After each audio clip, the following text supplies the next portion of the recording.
Hi everyone, thanks for joining us today where we will be talking about if you are getting the most out of SharePoint search. If this is your first time joining us, our 30 on Thursday SharePoint webinar series is a bi-weekly 30-minute SharePoint webinar series where we talk about all things Microsoft SharePoint, from hot topics to most recent products and best practices. Our next webinar will be Automating Compliance and Financial Services Processes with Nintex on January 29th. If you'd like to see our full schedule of our webinars, you can go to our website, sharepoint.protiviti.com/webinars. Also, we will be having our SharePoint search roundtables in Chicago, Minneapolis, Northern Virginia, and San Francisco in the upcoming couple of weeks. These are all complimentary meetings. It includes a breakfast and a full presentation that'll go a little bit more in depth into the presentation that Terry will be showing today. If you're interested in registering for any of these roundtables, please visit our website, sharepoint.protiviti.com/roundtables. So for today's session, the session is being recorded.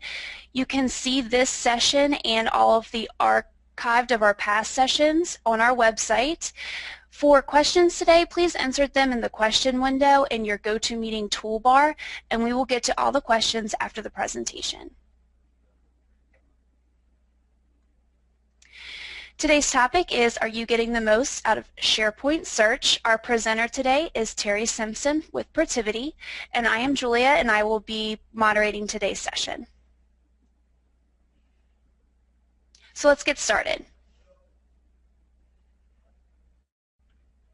Thanks, Julia. I appreciate you doing the introduction today. So again, I'm Terry Simpson, and I'll be leading us through this presentation over the next 25 minutes or so. And on today's agenda, we want to talk about specifically, how's your search experience on your website that you have today. So it's something I want you to think about as we go through this particular presentation. I want to give you a little bit of an overview of search. Specifically, I want to focus on some features of SharePoint 2013 search. For those on the call that have SharePoint 2010, 2007, or any of the previous versions, a lot of this will still apply to you, and I'm going to do my best today to specify which features and which particular pieces of functionality are specific to SharePoint 2013. That way you'll know which items maybe don't pertain to you if you're in a 2010 environment, and also which items may be of interest if you're looking at or thinking about upgrading into SharePoint 2013. And at the end here, we'll get into a couple examples of sites that we can show off some of this in live mode, and then we'll have some questions there at the end. So as Julia said, in the GoToMeeting pane at the right, feel free to put some questions in there, and we'll try to get to as many of those as we can at the end of the session today. So I want to talk a little bit about the origins of SharePoint 2013 search and how you really take SharePoint 2010 as the base, and you introduce fast search into this, and all of a sudden you have SharePoint 2013 search right out of the box. And it's really great because we've taken that foundation, standard and enterprise versions, we put SharePoint fast search on top of that, and it really gives us a lot of functionality that we have within the website that we have today. And it really makes for a great experience. It's one of the things that I absolutely loved when SharePoint 2013 came out. And one of the first things I started exploring was the search capabilities, because it's been such an improvement that we've got to experience over the last couple of years. And that's really what we want to focus on today, is a lot of those kind of search results and new tools that are out there, and really help you kind of maximize your ability to get the most out of the search platform.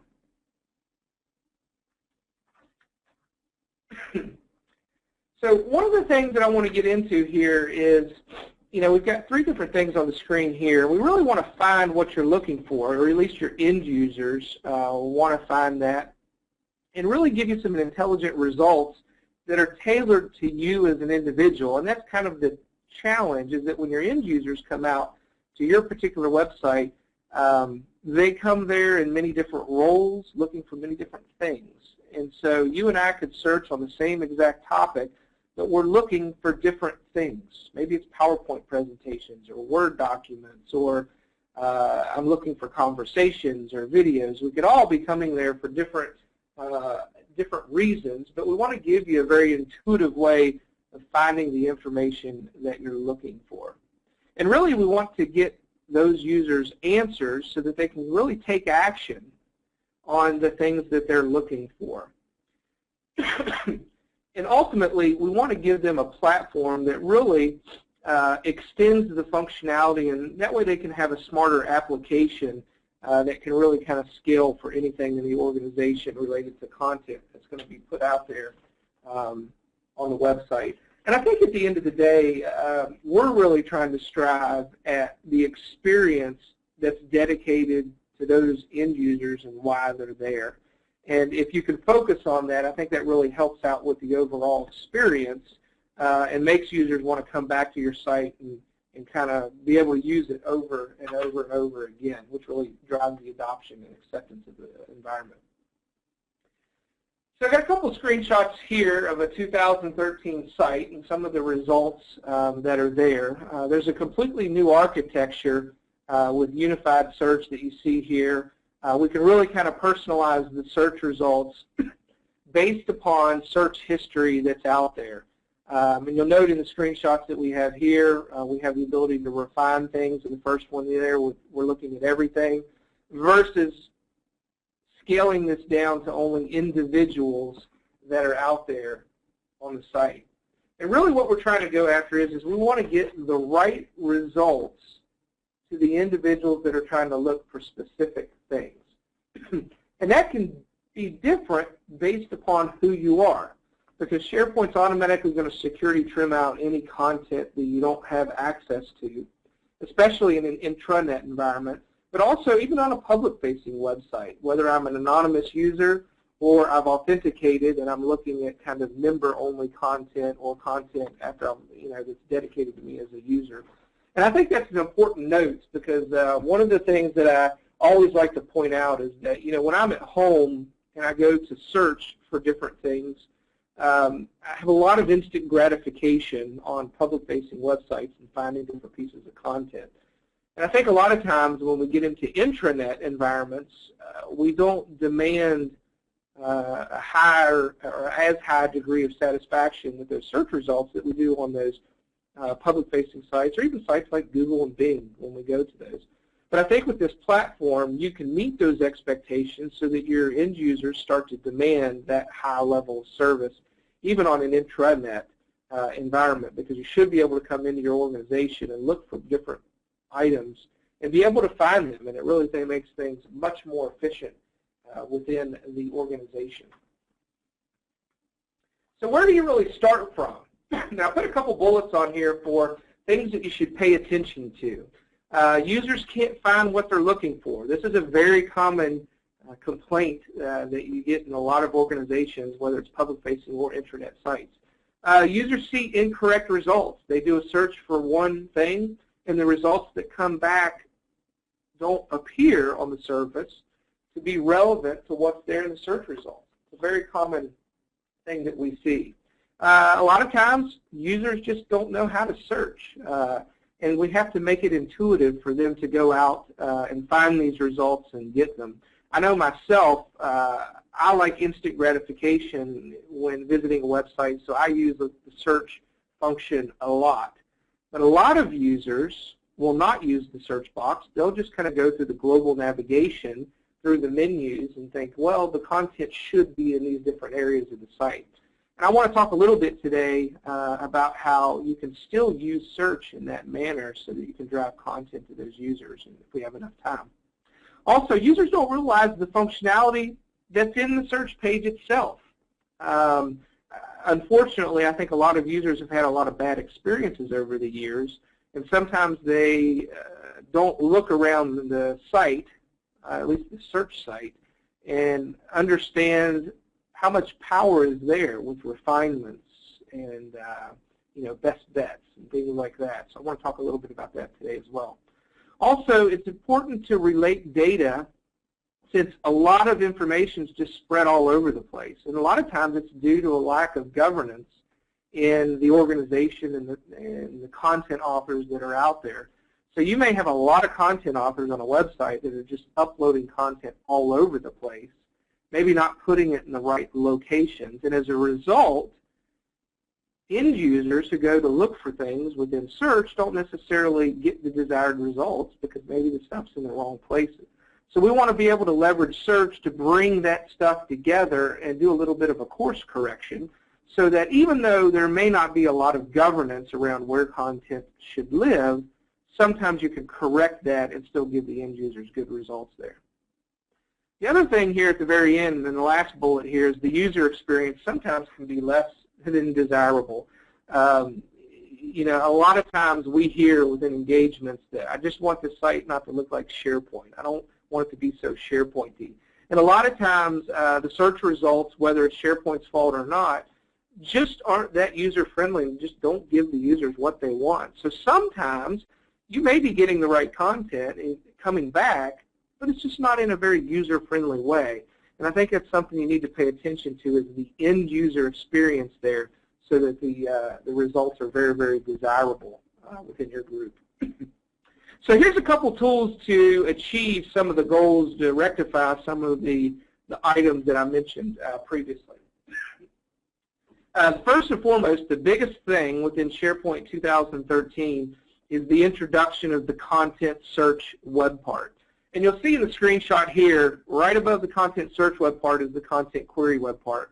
And for those that are familiar with SharePoint 2007 and 2010, the content query web part was, the Swiss Army knife of the web parts that were out there. And essentially you told that web part, hey, go look for this piece of content and bring back the results. The only problem is that every time that page gets loaded, that query goes out and runs, and it takes a little bit of time to get that back. So in 2013, we were introduced to the content search web part, which really, really helps out the website experience, because it's not just the search page as we traditionally know it where we get these results. You can put this content search web part on lots of pages and tell it what kind of results to bring back. So if I'm on a page and reading an article about a particular topic, I may have related topics right there in the right-hand column, which shows me items that I may be interested in, because obviously I'm interested in the article. So little things like that can really help out the user experience. It's very easy to kind of come in here and modify that web part, as you see right here, so that you can go in and change the query and modify it with this out-of-the-box web part, and really tell that web part what kind of query you want to perform. So in here we see where you can build the query. There's 4 different sections to this. You'll see it at the top with basics, refiners, settings, and tests up there at the top. But you can see in here where you can really restrict where you want that to look. Do I want to look at the entire site? Maybe a specific URL, or maybe I don't want to restrict it at all. So lots and lots of ways that you can come in and configure this particular web part right here. And we'll even come in and put some query text in here at the bottom that you see, so that we can go in and filter on for some particular items. And I won't get into too much detail here, but very, very easy for content authors or site administrators to go out and leverage this web part. So I encourage you to take a look at it. A couple other things I want to point out here. I titled this one Verticals. So the items across the top of the search page that you see, we can configure those and customize those. So I did a search here on SharePoint on our website, and you'll see the different items that you have. I'm looking at everything versus the people, popular topics, conversation, or maybe multimedia.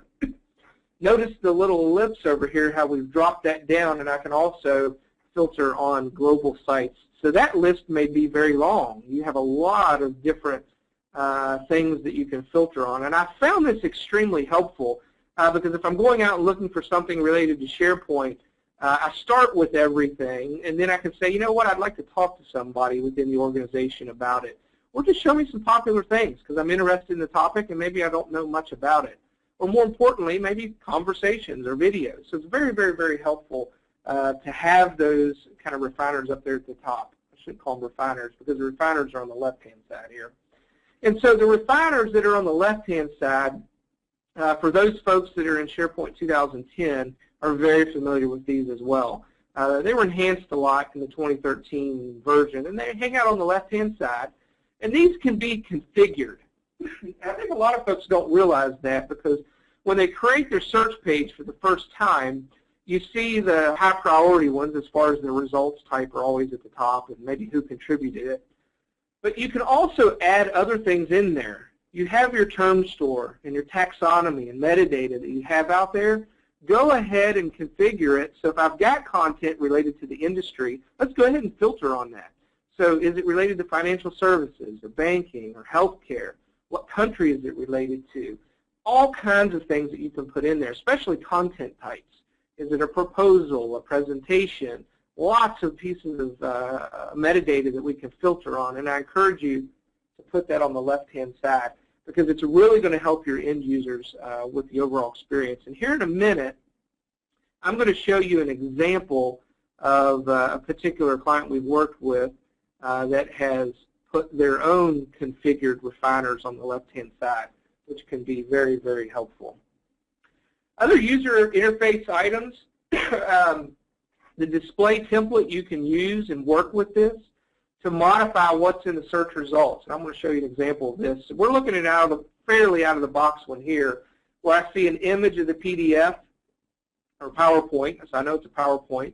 The title, it shows where within the contact, when I did the search, here what the results are. I see a small preview here, and you can modify this. So an example I'm going to show you in a minute, it'll even show the date or who the author was. So all that metadata associated with this content, you can modify the way these results come back. And every organization is going to be different. I like sites that put the content types out there if they're very helpful. So is it a book or a journal or an article or an event? So that way, before I open up that piece of content, I know what's out there.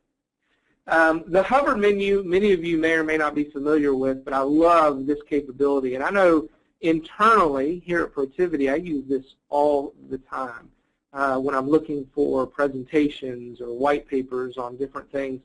I love the ability to just hover over the item, see the PowerPoint presentation, click on the buttons down here to go through each of the slides to see if that's the presentation that I want.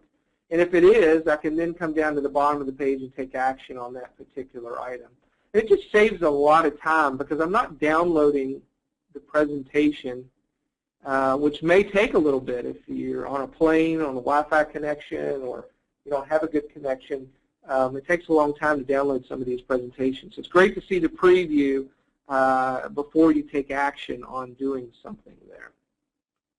And you can change the look of this by changing the display template. So obviously this one's kind of out of the box, but in the event that you want to modify that, you can do that at any point in time. So let's take a look at one particular example here, or maybe two examples of a couple different sites here that I wanted to show you. So here's a site that we worked on recently. This has been launched in the last, I think in the last month, maybe a couple weeks.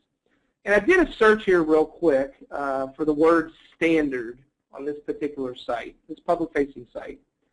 And this organization has modified their search results to represent their organization a little bit more, and they're focusing on their end users. And I want to highlight a couple things that they've done that I really like. So obviously we can come in and clear the filters on the left-hand side. Published since. 3 years is the default, but I can go back to 5 years or 10 years or show me everything. It's kind of a nice refinement there that we have, especially for their organization because they've got a lot of content within their database. You can see this one word have 26,000 results, and that's only the 3 years, everything less than 3 years. So you can imagine if I put it out to 10 years or all, it would be a lot of information. But what type of information is it? Is it an alert? Is it a device profile? This is pertaining to their organization. Care settings. What type of role am I looking at? Clinical specialties, topics that are out there. And there's also more and more filters that go on. And we can select this. And this is a customization that they've done. But take note that you can really tweak the refinements panel over here by selecting what type of information types I want to have, or care settings, or roles.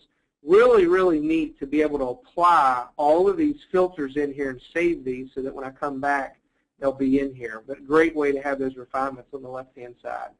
Also note in their results, they put the date at the top here. So I know this particular item has a date of August the 31st. So if that would have said August 31st of 2001, I may not be as interested in that particular result, but I see here that it's somewhat recent, so I may look at it. The title, the abstract, and then a little link down here to that particular item that's out there.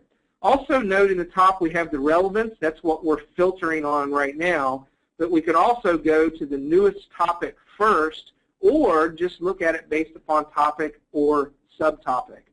And there's also some subtleties here. I don't know if you noticed when I switched that back and forth, I got this little box that says, hey, I'm searching this site, and I got the little wheel spinning. So there's some subtleties that you can add to kind of really enhance the search experience. So that way I know something's going on within the organization. And I'll do a filter on the last one of topic versus subtopic here as well. Also, I'm only showing 10 items. That helps with the speed a little bit and how fast things come back.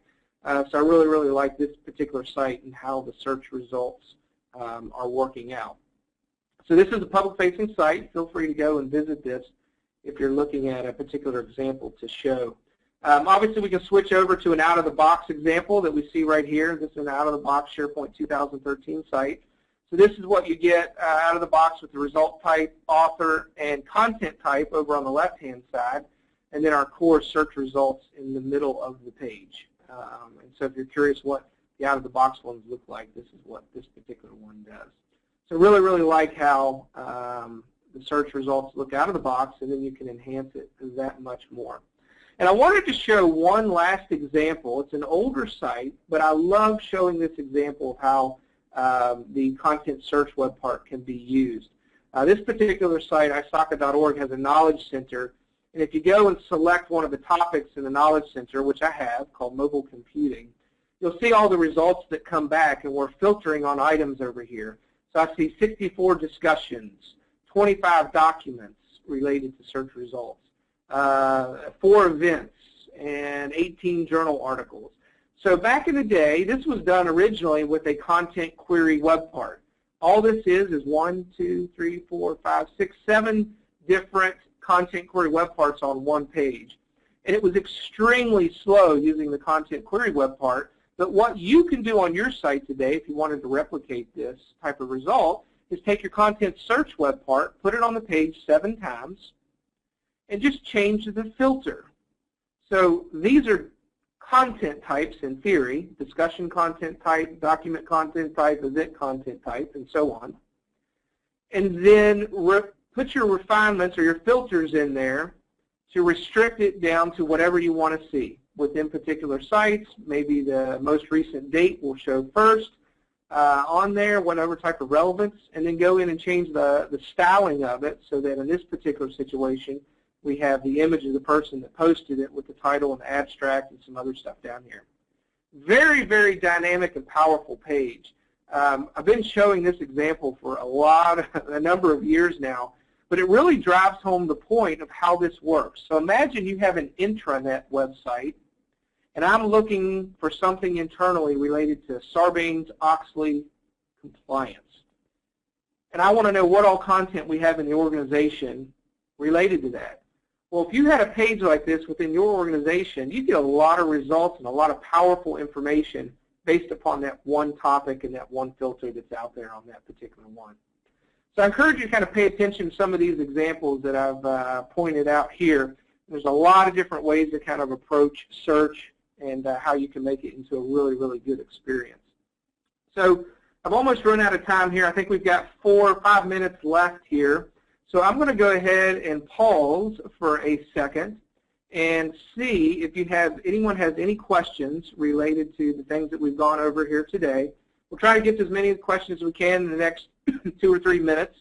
And then if for some reason we don't get your question, feel free to go ahead and send us an email. Here are our information right here, and we'll do our best to respond to those in a pretty timely manner. So I'll pause here and see what questions are out there, and I think, Julia, maybe you can help me out with some of the questions here. Okay, great. We do have a couple questions. The first question is, it's been a challenge to motivate some of our content authors to tag items. So how do you motivate them to tag content, and how do you make it easier for content authors to tag content? Perfect. So 2 things there.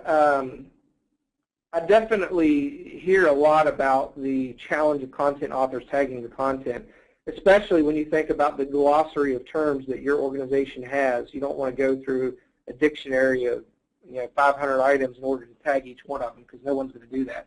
But I think if you have a good taxonomy structure and you make it very, very easy for those content authors to go through a list of 20, 30 different particular topics, if they have that kind of focus, then that helps with the tagging of the content. Also show those content authors the benefits of tagging their content. So if you have a great search example like Asaka or ECRI there that I was just showing, and they see the value and the fact that their results are going to get, folks are going to see their content, then they're a little bit more motivated. The last thing that I always look at is there are also some third-party products out there that I think we've had some 30 on Thursdays on that help with the automated process of tagging content, and you tell those tools how to tag content and what items to look for. So you can teach those tools, hey, if this particular word shows up within the text 1 time or 2 times or 5 times, let's go ahead and tag it because it's pretty important. And that's in our set of glossary of terms. So there's a lot of ways to approach it. So that'd probably be my first response on that one. Okay, great. And another question is, how do you address search results on a mobile device? So that's a good one as well. And it depends. And I would first say, how many mobile users are coming to your site? So hopefully you have some analytics on that so you understand how many are coming from a tablet versus an actual mobile phone. But we've taken the approach of leveraging some of the responsive design philosophies or theory in doing that. So essentially we can go into the page layout of the search results and the search page for that matter, and you can invoke some code in there for responsive design using some HTML5 and some CSS3 logic in there, and you can kind of tailor the results for those mobile users, especially if you have a lot of users that are on mobile devices, because you don't want to get a lot of information back that I then have to zoom in and zoom out on. You may be able to focus on those users very, very quickly. So on your site, you may show a lot of images related to it. And for those mobile users, we might want to pull those images out. And instead of an abstract that's really long, let's get it shortened down to just a few items there. So a lot of things that you can focus on related to mobile users, in addition to how am I interacting with it? How do I select the refinements? Or are there refinements at all? Maybe the refinements go away for mobile users. So there's a lot of things to consider, and it's a great, great topic to have the discussion around, I think, for mobile users. So I know we're up on the 2 o'clock hour. Okay. I don't know if you have any more questions there, Julia, or... Yep, no, that's it for today. We are at the top of the hour. Again, the recording of this session today will be on our website, sharepoint.protiviti.com. Thank you all for joining us today. Thank you, Terry, for presenting, and we will see you guys in 2 weeks. Thank you. Thanks, Julia.